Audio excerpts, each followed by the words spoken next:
अब आम नेपालीहरूले चाहिँ आह्वान गर्नु पर्यो, भन्नु पर्यो कि राष्ट्र संस्थाले चाहिँ नेतृत्व लिदेऊ, देश हामी बनाउँछौँ, यो देशको सुरक्षा पनि हामी गर्छौँ र यो देशलाई वृद्धि विकास कसरी गर्न सकिन्छ यो देशको त्यो पनि अब हामी गर्छौँ, त्यो भन्नु पर्यो युवाहरूले। भने 50जना मान्छे 2 दिनसम्म गाडीभित्र बस्दा पनि शासकहरू चाहिँ आफ्नो सत्ताको चाहिँ विषयमा छलफल गरेर बसे, तर ती जनतालाई गन्तव्यमा जान दिएन। आफ्नो देशको जनता दुःखमा परेको कुरा अनुभूति गरेको थियो भने है अहिले ती बाहिर भएका नेपालीहरूलाई चाहिँ प्लेन पठाएर है नेपाल ल्याउनु पर्थ्यो हैन। तिनलाई चाहिँ यो आफ्नो देश छोडेर बाहिर जानुपर्ने स्थिति यिनीहरूले गर्दाखेरि भएको, यिनीहरूले गरेको युद्ध, यिनीहरूले गरेको अराजनीतिक व्यवस्था, यिनीहरूले गरेको भ्रष्टाचार, यिनीहरूले गरेको लुट खसुट जुन छ यो खप्न नसकेर त्यसमा आफ्नो कुनै चाहिँ बाँच्ने आधार नदेखेपछि गएका नेपालीहरू हुन् नि। राजनीतिक नेतृत्वलाई हामीले ठिक ढङ्गले चाहिँ मतलब व्यवस्थापन गर्न सकेनौँ भने चाहिँ अरू समस्या आउन सक्छ। शासकहरू चाहिँ मस्त मस्तसँग खाने अनि जनताले चाहिँ भोकै बस भनेर चाहिँ हामीले बसिदिनुपर्ने भन्ने त होइन होला नि त होइन। त्यसो भए हुनाले सबैले गम्भीर भएर सोच्ने बेला आएको छ। ती युवाहरू आएपछि यो व्यवस्था, यी नेताहरू, यिनको यो अराजनीतिक यो चाहिँ शासन व्यवस्था र यिनको यो चरित्र अब टिक्दैन। ती युवाहरूले चाहिँ यिनीहरूलाई धक्का लगाएर फालिदिन्छ। त त्यसपछि त मुलुकमा के हुन्छ त भन्दाखेरि एउटा आमूल परिवर्तनको एउटा चाहिँ जग सुरु हुन्छ। त्यही भएर मुर्दाबाद होइन, जिन्दाबाद, सबै जिन्दा हुने, देश जिउँदो बनाउने, दुनियाँलाई पनि जीवित राख्ने। त्यसो भएको हुनाले यो देश पनि मार्ने, मुर्दा बनाउने, आफू पनि मुर्दा जस्तै बस्ने यस्ता खालका लम्पटहरूबाट देशको उत्थान हुँदैन। जनताले पाएको भए यो हालत किन हुन्थ्यो?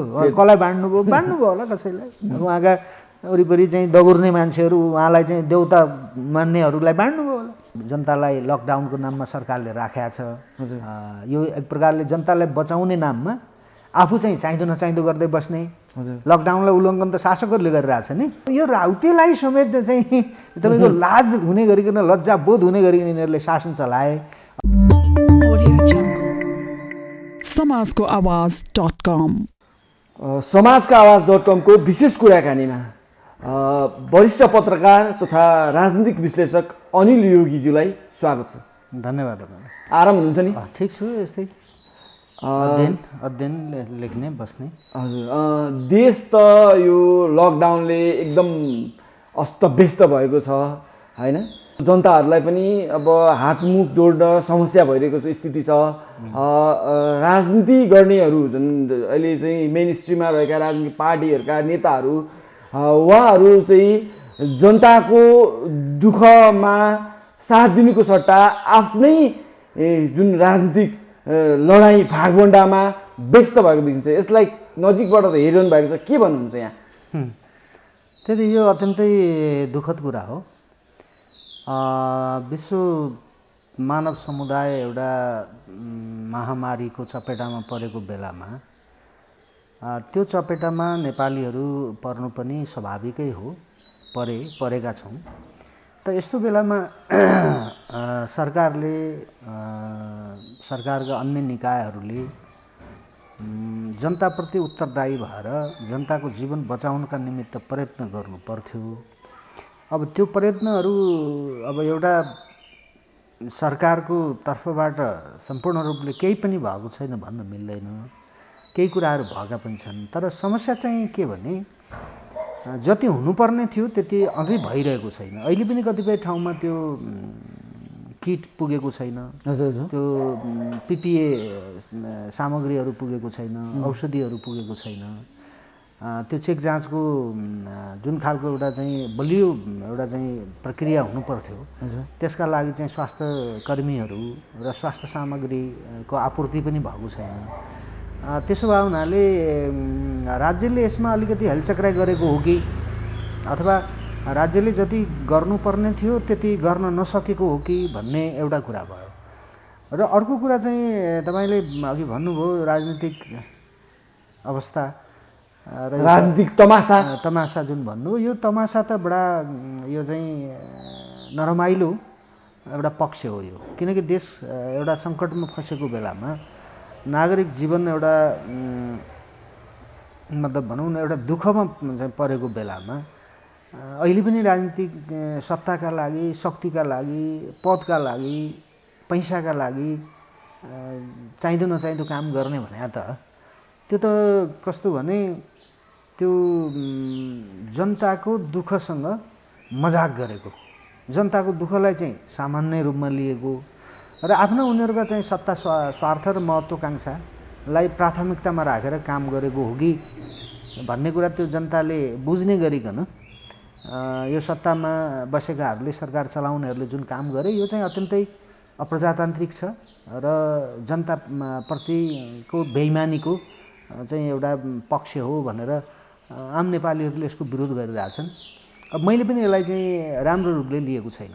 हजुर, यतिखेर लकडाउनलाई सरस्वती हेर्दाखेरि ठ्याक्कै कस्तो स्थिति देखिएको छ भनेदेखि जनताहरू चाहिँ एक ठाउँबाट अर्को ठाउँमा जानको लागि खुट्टामा फोका उठ्ने गरी हिँडिरहेको स्थिति देखियो। बाटोमा हिँड्दाखेरि सामान बोकेर होइन दुःख गरिरहेको स्थिति देखियो। तर सरकार भने चाहिँ जनताको घर दैलोमा पुग्नुपर्ने, जसरी चाइनामा जसरी राष्ट्रपति एक ठाउँबाट अर्को ठाउँमा चाहिँ जुन कोरोना सङ्क्रमित क्षेत्रमा लय जनतासँग हामी छौँ भनेर जसरी पनि देखिन्थे नि, त्यसरी चाहिँ हाम्रा चाहिँ नेताहरू नदेखिएको स्थिति छ। यसलाई के भन्नुहुन्छ? यतिखेर त तपाईँको जनताको घर दैलोमा चाहिँ उहाँहरू पुग्नुपर्ने होइन र? त्यही त दुर्भाग्य कस्तो भने अब जुन दिन बालुवाटारमा को प्रधानमन्त्री हुने होइन भनेर चाहिँ त्यहाँ छलफल चलिरहेको थियो पार्टीका यो नेकपाका नेताहरूको, र प्रधानमन्त्रीले चाहिँ अब यो कोरोना सङ्क्रमणको अन्त्यपछि वामदेवजीलाई प्रधानमन्त्री के अरे माधव नेपाललाई तेस्रो अध्यक्ष बनाउने भनेर उहाँले निर्णय गर्दै हुनुहुन्थ्यो। अब यहीँ काठमाडौँको बालकुमारीमा 2 दिनदेखि चाहिँ बाहिर जाने, पूर्व जाने चाहिँ गाडीभित्र बसेका मान्छेहरू 2 दिनसम्म गाडीभित्रै थन्किएको समाचार आयो। 2 दिनभित्र, 2 दिनसम्म भनौँ न, 2 दिनसम्म गाडीभित्रै। यहीँ बालकुमारीको कुरा गर्दैछु, सिंहदरबार र बालुवाटार र बालकुमारी धेरै टाढा छैन। त यति नजिक पनि 50 जना 51 जनाभन्दा बढी चाहिँ यात्रुहरू जो बाहिर जान तयारी भएर गाडी समेत आएर उनीहरू गाडीभित्र छन्, तिनलाई न कतै रेस्क्यु गरेर उनीहरूका ठाउँमा चाहिँ राख्यो होइन, न चाहिँ उनीहरूलाई आफ्नो गन्तव्यतर्फ जान दियो क्या। त भने यो शासक र यस शासकका अङ्गहरूले के काम गरिरहेछन् भने त अचम्म छ नि त।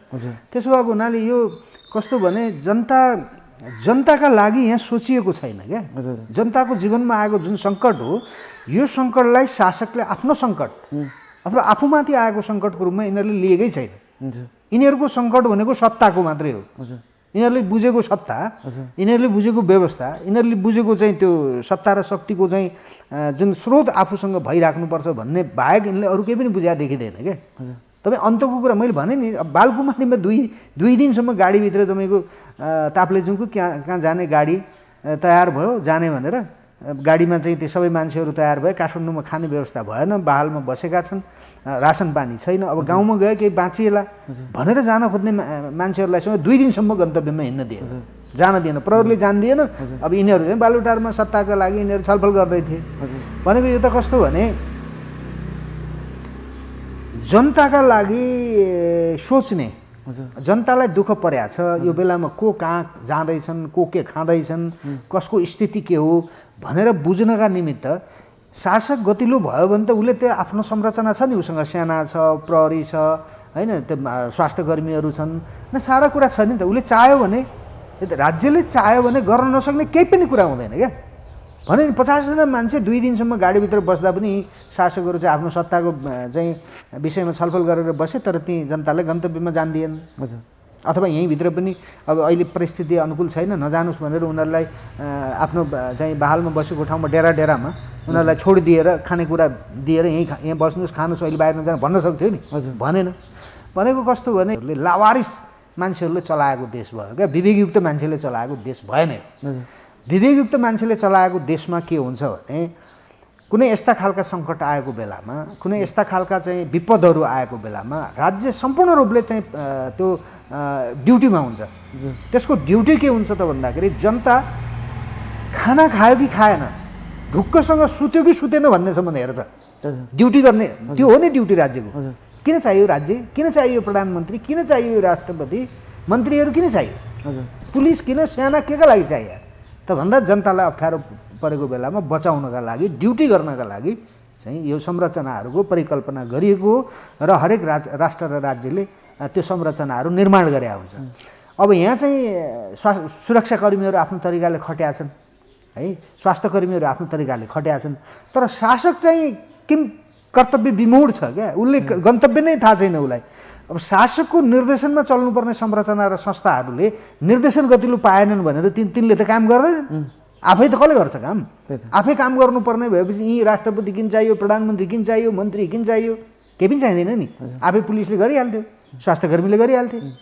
त त्यो नभएको हुनाले शासन गर्नेहरूले शासकहरूले आफ्नो निर्देशनमा चलाउनु पर्ने मातहतका अङ्गहरूलाई सही तरिकाको निर्देशन दिन नसकेको र नेपाली जनताको जीवनलाई कोही पनि अप्ठ्यारो नपरोस् है, उनीहरू भोका नरहुन्, उनीहरू चाहिँ असुरक्षित नहुन्, गन्तव्यमा पुग्नुपर्नेलाई पनि पुगाउनुहोस् है, त्यसका लागि कसरी संयन्त्र तयार गर्ने त्यो गर्नुहोस्। कसैले पनि जनताका पक्षबाट हामीमाथि कुनै पनि प्रकारको चाहिँ नेगेटिभ आलोचना नआओस्, जनताले हामीमाथि प्रश्न गर्ने स्थिति नआओस्। यो चाहिँ दुःखको बेला हो, यसमा चाहिँ होसियारी हुनुपर्छ भनेर शासकले अरू कुनै काम नगरिकन 24 घण्टा है त्यो एउटा संयन्त्र खडा गरेर त्यो अपडेट भइराख्ने हो नि त। त्यो त यिनीहरूले गरेन भने नि यस्तो बेलामा सत्ताका लागि यिनीहरूले बदमासी गरे। त्यसो भए हुनाले अब यिनीहरूलाई आलोचना गरिराख्न चाहिँ अब धेरै यिनीहरूको आलोचना गरेर बस्नुको अर्थ छैन। मैले चाहिँ के भन्ने गरेको छु भने अब यिनीहरूको विकल्प चाहिँ खोज्नुपर्छ। अब नेपाली जनताले चाहिँ यो विकल्प खोज्नुपर्छ। यिनीहरूको विकल्प खोजिएन भने यो देशलाई यिनीहरूले चाहिँ अरू विकराल समस्यामा पार्न सक्छन्। यो कोरोना भाइरस त कुनै न कुनै दिन ठिक होला, यसको उपचारको विधि, यसको चाहिँ व्यवस्था होला, तर यो राजनीतिक चाहिँ यो भाइरसहरू छन् नि जो विवेकलाई बन्धक राखेर आफ्नो विवेकलाई स्वयं चाहिँ परिचालन नगरिकन सत्ता शक्ति बाहेक दायाँ बायाँ नहेर्ने यो खालको जुन राजनीतिक एउटा चाहिँ सङ्क्रमण जुन छ, यसबाट चाहिँ हामीले परिवर्तन गर्न सकेनौँ अथवा यो नेतृत्वलाई राजनीतिक नेतृत्वलाई हामीले ठिक ढङ्गले चाहिँ मतलब व्यवस्थापन गर्न सकेनौँ भने चाहिँ अरू समस्या आउन सक्छ। र अर्को चाहिँ अहिले के भइरहेको छ भने तपाईँको अब विश्वभरि छरिएर रहेका नेपालीहरू कतिपय ठाउँमा बेलायतमा भयो, फ्रान्समा भयो, अमेरिकामा भयो, जस्तै कोरियामा भयो, केही त्यस्ता विकसित राष्ट्रहरूमा बसेका नेपालीहरूलाई त्यो देशका नागरिक शोषण र सुरक्षा, उनीहरूलाई खानपान सारा कुराको व्यवस्था गरेको छ। उनीहरू आउन चाहँदैनन् किनकि यहाँ त त्यो छैन, त्यहाँ छ नि। भुटानले शुद्ध आफ्नो नागरिकलाई 2 जनालाई मात्रै पनि मालदिभ्सबाट आफ्नो प्लेन पठाएर लिएर गयो। दुईजनालाई पनि आफ्नो प्लेन पठाएर लिएर गयो। त्यो अरू देशले त्यो गरेको छ। अब खाडी मुलुकमा लाखौँ नेपालीहरू अलपत्र परेका छन्। हजुर, अलपत्र परेका छन् उनीहरू है। यदि यो देशको सरकार जिम्मेवार थियो भने अथवा त्यहाँ राजदूत भई जाने पार्टीका कोटाबाट नियुक्ति भएर गएका छन् नि त्यहाँ राजदूतहरू, ती राजदूतहरू जिम्मेवार थिए भने तिनीहरूका विवेकले आफ्नो देशको जनता दुःखमा परेको कुरा अनुभूति गरेको थियो भने है अहिले ती बाहिर भएका नेपालीहरूलाई चाहिँ प्लेन पठाएर है नेपाल ल्याउनु पर्थ्यो। उनीहरूले ल्याएको छैन। त भोलि स्थिति सहज भयो भने ती 50औं लाख नेपालीहरू देशभित्र आउँदैछन्। हजुर, ती के हुन्छन् त भन्दा ती बेरोजगार हुन्छन् फेरि देशभित्र। उनीहरूलाई त यहाँ त केही पनि छैन। यो त दलका मुठीभर मान्छेहरूलाई, दलका नेताहरू र त्यहाँभित्रका चाहिँ दलका नेतासँग पहुँच भएका कार्यकर्ताहरू बाहेक आम पार्टी कार्यकर्ताहरू पनि भोगभोगै छन्। उनीहरूको पनि दुःख आफ्नै ठाउँमा छ। सबै कार्यकर्ताहरूलाई दोष दिन मिल्दैन है। अब बाहिरबाट आउने जो 50औं लाख नेपाली युवाहरू छन् ती त बेरोजगार छन् हैन। तिनलाई चाहिँ यो आफ्नो देश छोडेर बाहिर जानुपर्ने स्थिति त यिनीहरूले गर्दाखेरि भएको, यिनीहरूले गरेको युद्ध, यिनीहरूले गरेको अराजनीतिक व्यवस्था, यिनीहरूले गरेको भ्रष्टाचार, यिनीहरूले गरेको लुट खसोट जुन छ यो खप्न नसकेर त्यसमा आफ्नो कुनै चाहिँ बाँच्ने आधार नदेखेपछि गएका नेपालीहरू हुन् नि। युवालाई व्यवस्थापन गर्न नसकेर विदेशीका युवाहरू हुन्। यिनले त लडाए नि त युवाहरूलाई, लडाइँ गराउने या लुट्न लगाउने, कुट्न लगाउने, आपसमै मर्न लगाउने काम गराएपछि त युवाहरूले आफ्नो भविष्य देखेन। त्यसो भएर उनीहरू बाहिर गए। अब अहिलेको सङ्कटले चाहिँ ती युवाहरू फर्किँदैछन् है। अब ती युवाहरूको व्यवस्थापन गर्न चाहिँ यो राज्यलाई गाह्रो हुन्छ। यी शासकहरूलाई को अन्त्य चाहिँ गर्ने चाहिँ मनोवृत्ति बोकेर त्यो खालको विद्रोह सहित चाहिँ युवाहरू चाहिँ आफ्नो देशमा फर्किँदैछन्। ती युवाहरू आएपछि यो व्यवस्था, यी नेताहरू, यिनको यो अराजनीतिक यो चाहिँ शासन व्यवस्था र यिनको यो चरित्र अब टिक्दैन। ती युवाहरूले चाहिँ यिनीहरूलाई धक्का लगाएर फालिदिन्छ। त त्यसपछि त मुलुकमा के हुन्छ त भन्दाखेरि एउटा आमूल परिवर्तनको एउटा चाहिँ जग सुरु हुन्छ, एउटा जग बस्छ त्यसपछि है। त्यसका लागि चाहिँ नेपाली युवाहरूका माध्यमद्वारा, ती बाहिरबाट आएका नेपाली युवाहरूका माध्यमद्वारा यो देशलाई माथि उठाउने एक प्रकारको हामीलाई अवसर पनि छ। यो यसलाई चाहिँ दुःख हो भन्न मिल्दैन है। हरेक दुःखसँगै एउटा चाहिँ अवसर आएको हुन्छ। नेपालीहरूको लागि यो अत्यन्तै महत्त्वपूर्ण अवसर पनि छ।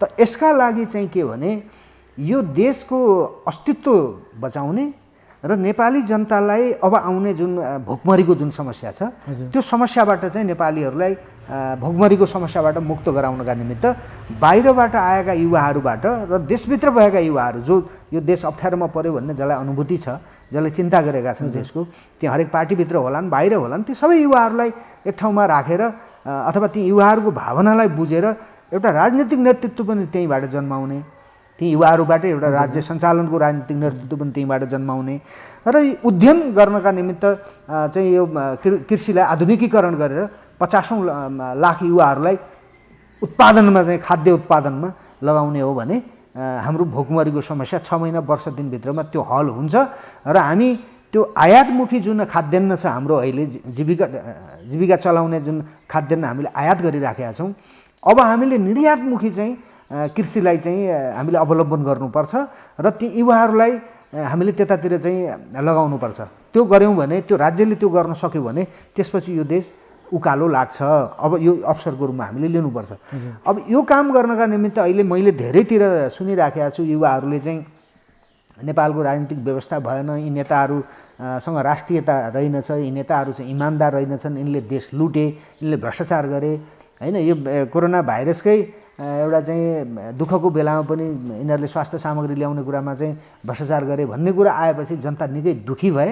त्यसो भएको हुनाले यिनीहरूको विकल्प चाहिँ नेपाली देश विदेशमा रहेका नेपालीहरूले, युवाहरूले विशेष गरी उनीहरूले परिवर्तन चाहिँ खोजेका छन्।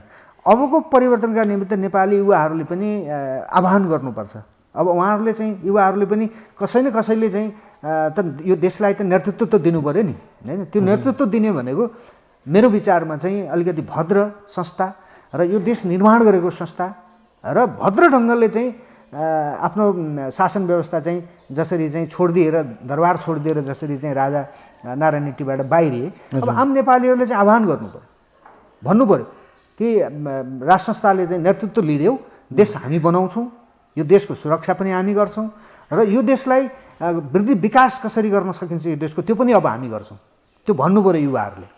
नेपालको राज संस्थालाई चाहिँ नेतृत्व लिइदिनका निमित्त भन्नु पर्यो। मलाई धेरै साथीहरूले भनिराख्नु भएको छ यो कुरा कि राज संस्था आएन भने, राज संस्थाले नेतृत्व लिइदिएन भने अब देश रहँदैन सर भनेर मलाई अब त्यो ढङ्गले हजुरले आफ्नो विचारलाई अलिकति अझै अलिकति मुखरित हुने गरिकन विचारहरू राखिदिनुहोस् भनेर मलाई सुझाव दिनुभएको छ। तर एक्लै राजाले चाहेर मात्रै, राज संस्थाले चाहेर मात्रै अब यो देशको रक्षा हुन सक्दैन र नेपाली युवाहरूले मात्रै एउटा विद्रोह गरेर मात्रै, जुन आक्रोशका आधारमा मात्रै, जोस मात्रै चाहिँ युवाहरूले प्रदर्शन गरेर पनि परिवर्तन ठिक ढङ्गले नहुन सक्छ र मुलुक एउटा अराजकताको एउटा दलदलमा फस्न सक्छ।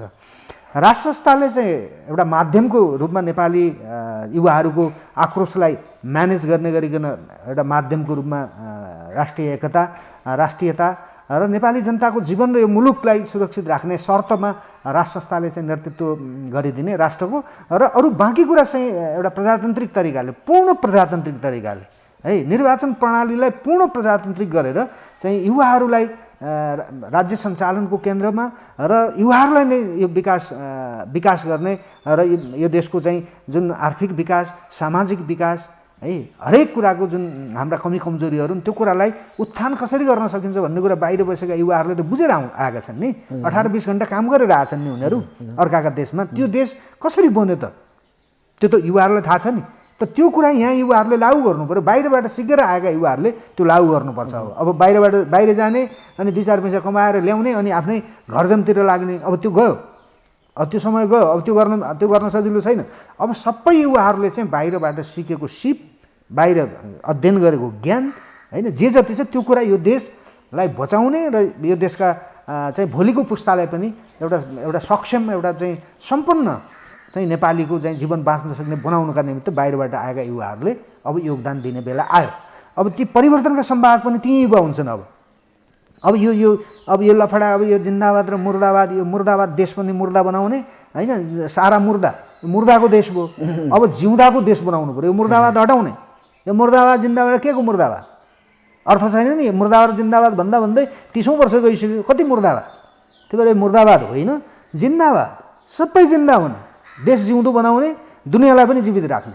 त्यसो भएको हुनाले यो देश पनि मार्ने, मुर्दा बनाउने, आफू पनि मुर्दा जस्तै बस्ने, यस्ता खालका लम्पटहरूबाट देशको उत्थान हुँदैन। र नेपाली युवाहरूले चाहिँ जुन खालको परिवर्तनको अपेक्षा, यो 50औं वर्षदेखिको जुन परिवर्तनको चाहना हो, नेपाली युवाहरूले जुन परिवर्तन खोजेका छन्, त्यो परिवर्तनको जग बस्नुपर्छ। अब जग हामीले हाल्नुपर्छ, नेपाली युवाहरूले हाल्नुपर्छ। त्यसका लागि माध्यम चाहिँ राष्ट्र संस्थालाई बनाउने, प्रजातान्त्रिक राष्ट्र संस्था हुन्छ, त्यो कुनै निरङ्कुश हुँदैन। त युवाहरू, नेपाली युवाहरू, 101 युवाहरू को प्रतिस्पर्धा गरौँ न। को नेपाली युवाले कसले चाहिँ योग्यता कति छ, क्षमता कति छ, कसले के दिन सक्छ है, कृषि सम्बन्धी उसलाई कति ज्ञान छ है, औद्योगिकरण सम्बन्धी उसलाई कति ज्ञान छ, के गर्न सक्छ, को युवाले के गर्न सक्छ, छानौँ न। युवाहरू, लाखौँ युवाहरूका बिचमा म यो काम गर्न सक्छु भन्ने कोही युवा अगाडि आएर त्यसले राज्य चलाओस्, शासन व्यवस्था म यसरी चलाउँछु भन्ने छ भने ल चलाओस्। त्यसले त देश छ नि भाइ हाम्रो है। त्यसो भए हुनाले हामीले के गर्ने, कसो गर्ने भनेर यो चाहिँ विदेशीबाट चाहिँ सञ्चालित नेताहरू चाहिँ किम कर्तव्य विमूढ भए जस्तो, कुनै योजनाविहीन भएको जस्तो, नेपाली युवाहरू योजनाविहीन हुन आवश्यक छैन। योजना जति पनि छ है, युवाहरूसँग छैन, हामीसँग छ, हामी दिन्छौँ है। त्यसो भए हुनाले अब चाहिँ मुलुक अप्ठ्यारोमा परेको छ। त यो के हो त भन्दाखेरि माथि उठ्ने एउटा चाहिँ खुट्किलोको रूपमा हामीले यो असहजतालाई हामीले सदुपयोग गर्नुपर्छ। हजुर, तपाईँ यसो भन्नुहुन्छ, अब नेता कार्यकर्ता के भन्छन् भनेदेखि कोरोनाको कहरले कष्ट पाएका जुन नेपालीहरूलाई सहयोगको लागि राजाले जसरी 2 करोड चाहिँ सहयोग गर्नुभयो, त्यसलाई पनि टिप्पणी कसरी गर्छन् भनेदेखि राजासँग 2 करोड डोनेसन गर्न सक्ने आय स्रोत के छ, कसरी चाहिँ उसले चाहिँ यसरी 2 करोड चाहिँ सहयोग गर्न सक्यो भनेर राजाको आय स्रोत खोजिरहेछ। के भन्नुहुन्छ यहाँ? अब यो चाहिँ कस्तो भने यो केटाकेटीहरूको तर्क हो, यो बुझेका। अहिले त कस्तो छ भने जसले जे भन्दा पनि हुने भएको छ नि त। यहाँ कुनै तर्क गर्नलाई पनि त्यो तर्क सङ्गत तर्क गर्नेको योग्यता कति हो, तर्क गर्नेको विद्या के हो, कति विद्वान छ, त्यो कहाँ पढ्यो है, त्यो त्यसले कति राष्ट्रलाई, त्यसको पुर्खाले यो राष्ट्रलाई के योगदान दियो, त्यहाँ होला नि त उसले तर्क गर्न पाउने। यहाँ त जसले पनि तर्क गर्न, फेसबुकमा जे लेखिदिए पनि भयो है, त्यो सामाजिक सञ्जाल युट्युबमा चाहिँ जे लेखिदिए पनि भयो। अब यो जसले जे पनि गर्न मिल्छ। अब शासकै यस्तो चाहिँ भद्दा भएपछि अनि कसले के तर्क गर्छ त्यसको कुनै अर्थ हुँदैन। जुन देशको चाहिँ शाहवंशले यो देश निर्माण गर्यो है, 2 करोड होइन, उहाँले भोलि 10औं करोड रुपियाँ अरू दिनुपर्ने हुनसक्छ। किन, उहाँ त उहाँको देश हो नि, उहाँ त हिजो एउटा व्यापारिक पृष्ठभूमिबाट पनि आएको हो नि होइन, उहाँसँग केही पनि छैन। किन, उहाँले भन्यो भने तपाईँको भारतका अब्बानी जस्ता है बिजनेसम्यानहरू उहाँलाई भेट्नलाई थाइल्यान्डमा आफ्नै प्लेन लिएर गएको थियो है, भारतको त्यत्रो चर्चित चाहिँ धनी होइन। राजाले, नेपालको शाहवंशले चाह्यो भने अहिले पनि विश्वका चाहिँ शक्तिशाली राष्ट्रहरूसँग, धनीहरूसँग व्यक्तिगत रूपमै पनि रिलेसनका आधारमा मागेर 2-4 महिना यो देशको जनतालाई, करोडौँ नेपाललाई पालिदिन सक्छ शाहवंशले चाह्यो भने। अनि 2 करोड रुपियाँ कहाँबाट ल्यायो? त्यो कस्तो भने भिखारीहरूको, विचारका भिखारीहरूको प्रतिक्रिया हो। त्यसमा मैले प्रतिक्रिया जनाएर अर्थ हुँदैन। त्यसो भनेर शाहवंशले अहिले पनि उहाँले केस्रा केलाएर चिन्ता गर्नुभएको छ है। यो देशका जनतालाई दुःख आउँदैछ है, योभन्दा अरू चाहिँ कष्टकर दिन नआओस्, यसतर्फ राज्य सरकार र जिम्मेवार चाहिँ नेताहरू जिम्मेवार बन्नुहोस् भनेर भनिराख्नु भएको छ उहाँले। त्यसो भए उनीहरूले शाहवंशले 2 करोड रुपियाँ दिएको कुरा कहाँबाट दियो, दियो चाहिँ त्यो कमजोर मान्छेहरूको तर्क हो। त्यतातिर हामीले त्यति महत्त्व दिन जरुरी छैन। तर आजको मूल प्रश्न चाहिँ के हो भने हामी यो देश चाहिँ पृथ्वीनारायण शाहका चाहिँ एउटा योगदानबाट र नेपाली हाम्रा पुर्खाहरूको चाहिँ बलिदानबाट यो देश निर्माण भएको छ। पृथ्वीनारायण शाहले जे कुरा भन्नुभएको छ है, दरबार के अरे जनता बलिया भए दरबार बलियो हुन्छ, प्रजा बलिया भए दरबार बलियो हुन्छ भनेर उहाँले चाहिँ जनता बलियो भएपछि दरबार बलियो हुन्छ भनेको छ। त्यो भने के भने अब व्यक्तिगत पुँजी है, यो पुँजीवादी व्यवस्था र कुनै केही समाजका अथवा राष्ट्रका केही मुठ्ठीभर मान्छेहरूको हातमा पुँजी चाहिँ राखेर चाहिँ दुनियाँको कल्याण हुँदैन। त्यसो भए त्यो पुँजी चाहिँ वितरण गर्नुपर्छ, पुँजी जनतालाई चाहिँ दिनुपर्छ होइन। आज तपाईँको जनतासँग सम्पत्ति भएको भए यहाँको राजाले 2 करोड दिनु पर्थ्यो, अथवा त्यो विश्व बैङ्कबाट कति अर्ब रुपियाँ यिनीहरूले फेरि ऋण मागे नि, त्यो नेपाली जनताको नाममा ऋण मागे हो नि होइन। त यो गर्नु पर्दैन थियो, जनता धनी हुन्थ्यो, जनतासँग पैसा भयो किनेर खाने व्यवस्था त भइहाल्थ्यो नि। त आज त्यो चामलका 4 किलो 5 किलो चामल बाँड्नु पर्ने यस्तो निकम्बा शासन चलाउनु पर्दैन थियो नि। जनतालाई धनी बनाएको भए, जनतालाई गरिब बनाउने आफू धनी हुने व्यवस्थालाई यिनीहरूले रोजे नि। त्यही भएर यस्तो खालको गयो गुर्जेको पुँजीवादी व्यवस्थाको अर्थ छैन। पृथ्वीनारायण शाहले भनेकै ठाउँमा हामी जानुपर्छ। त्यो के भने प्रजा बलिया भए दरबार राष्ट्र बलियो हुन्छ भने दरबार भने राष्ट्र है।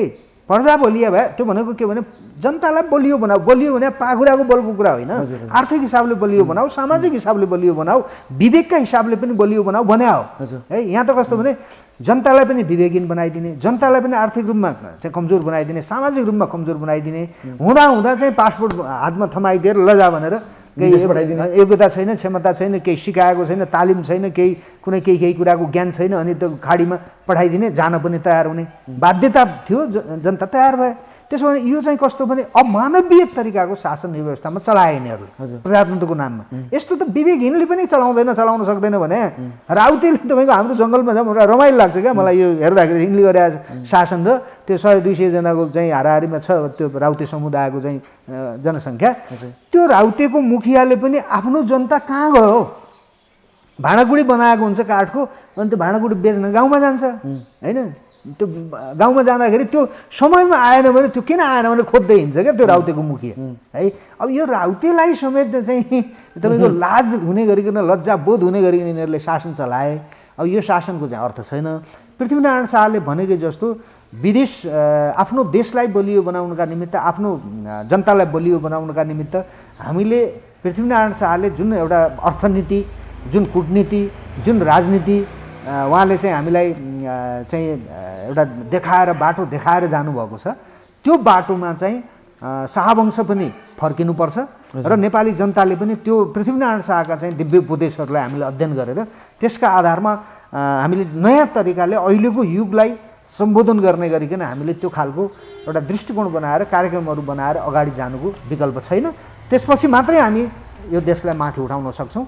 अन्यथा चाहिँ अब यस्तै मान्छेहरूको हातमा शासन व्यवस्था भइरह्यो, यी मान्छेहरूले चाहिँ मरुन्जेलसम्म यिनीहरूले चाहिँ खाइराख्ने, यिनका शाखा सन्तानले पोसिराख्ने, अनि जनताले चाहिँ भौतारिँदै रुँदै बाँच्नुपर्ने स्थितिको अन्त्य भएन भने त यो त गाह्रो हुन्छ। त्यसो भए यो कोरोना सङ्क्रमणबाट त हामी बाँचौँला, तर यो राजनीतिक जुन यो अव्यवस्था जुन छ, यो नेताहरूको जुन खालको जुन गलत रवैया छ, यो रवैयाको चाहिँ अन्त्य हुनुपर्छ। त्यसका लागि चाहिँ बाहिरबाट आएका युवाहरूले अब नेतृत्व खोज्नु पर्यो है। नेतृत्व या त आफै नेतृत्व तयार गर्नु पर्यो। यदि आफै नसकिने हो भने राज संस्था छ हामीसँग, राज संस्थालाई चाहिँ आम नेपाली बाहिरबाट आउने 50 लाख नेपाली युवाहरूले ल नेतृत्व चाहिँ राज संस्थाले लिदियोस्, हामी चाहिँ यो देश बनाउँछौँ भनेर ती युवाहरूले भन्नुको विकल्प छैन। त्यो भनेपछि त्यसपछि यो मुलुकले एउटा दिशा लिन्छ। हजुर, अन्तमा कोरोनाले शिथिल भएका स्वदेश र विदेशमा रहनुभएका नेपाली जनताहरूको लागि के भन्नुहुन्छ यहाँले? अब अहिले चाहिँ अब एउटा यो चाहिँ निकै ठुलो एउटा चाहिँ अप्ठ्यारो स्थितिमा जनतालाई लकडाउनको नाममा सरकारले राखेको छ। यो एक प्रकारले जनतालाई बचाउने नाममा आफू चाहिँ चाहिँदो नचाहिँदो गर्दै बस्ने, लकडाउनलाई उल्लङ्घन त शासकहरूले गरिरहेछ नि है। कतै काठमाडौँदेखि जनकपुरसम्म अपहरण अब उनीहरू चाहिँ चाहिँदो नचाहिँदो गर्ने। अब जनतालाई पहिला लकडाउनमा बस भन्नुभन्दा पहिला यो खा है, यसरी बस, स्वास्थ्य यो हो, सुरक्षा यो हो, खानपान यो भन्नुपर्छ नि है। त्यो पनि छैन, केही पनि छैन। लकडाउन भनिदियो, राखिदियो, जनतालाई बचाउने बहाना यातना दिएको छ, यातना दिएको देखिन्छ है। यस्तो हुँदैन तरिका। कुनै पनि शासकले यस्तो गर्नु भनेको यो त जनता त अहिले मरिने डर भएर जनता बाहिर ननिस्किया हो। अब यो बढी समय यिनीहरूले चाहिँ यो 25 गतेभन्दा बढी फेरि बढायो भने जनता आफै निस्किन्छ। यिनीहरूले त्यसपछि थाहा पाउँछन् के जनताले चाह्यो भने के गर्छ भन्ने कुरा। त्यो दिन नआओस्। यिनीहरूले चाँडोभन्दा चाँडो या त जनतालाई अरू सङ्क्रमितहरूको सङ्ख्या बढिरहेको छ, त्यो सम्भावित खतरा केही हो भने लकडाउन जनतालाई चित्तबुद्ध ढङ्गले तर्क दिएर लकडाउन बढाउनु पऱ्यो र जनताको खानपानको व्यवस्था है, गाउँमा बस्ती बस्तीमा सहरमा कहाँ कसको के छ, यहाँ ढोकामा आउनु पऱ्यो, ढोकामा ढ्याकढ्याक गर्नु पऱ्यो, खाना छ कि छैन सोध्नु पऱ्यो। राज्यको काम त त्यो हो नि त। राज्य कति बेला चाहिन्छ? सधैँभरि त राज्य चाहिँदैन नि, सङ्कट परेको बेला चाहिने हो नि त राज्य त जनतालाई। सङ्कट परेको बेलामा यो सरकारको अनुहार देखिँदैन। यी नेताहरूको चाहिँ आज चाहिँ प्रधानमन्त्रीको सन्देश आयो, आज त मजदुर दिवस सन्देश आयो, कस्तो आयो थाहा छ तपाईँलाई?